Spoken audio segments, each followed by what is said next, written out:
So today is Equal Pay Day, and there's a lot of hype in the news about how women need to work until this day in March in order to make the same amount of money as men did in 2025.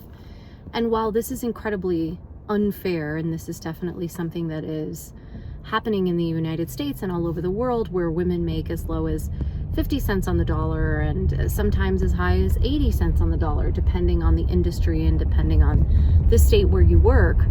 There is an important thing to note here. Having been an HR executive for years and having visibility to a lot of compensation data is not made in a vacuum. So what that means is the number of years of experience that you have as an employee in a position is then fed into a spreadsheet or fed into a platform that comes up with the number that you should be paid for your wage.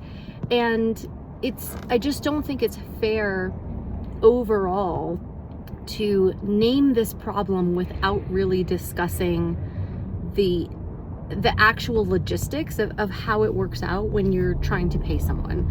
So for those of you that maybe have never worked in human resources or don't have visibility into this compensation adjustment process or a performance evaluation cycle or what compensation benchmarking looks like, it's really complicated, and I don't want to just oversimplify it into this gendered issue.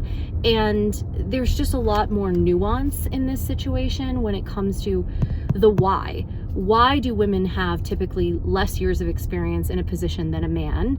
And that comes down to their time away from work, and the time away from work spent by a man versus a woman in a traditional heterosexual relationship is going to be drastically different when it comes to your amount of months on leave, depending on how many children you've had and the number of complications they've had over time.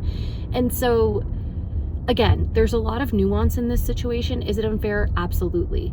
Is it a problem? Absolutely. Does it affect our GDP? 100%. Should we come up with some better and more creative solutions? Yes. But we do need to understand how it actually works.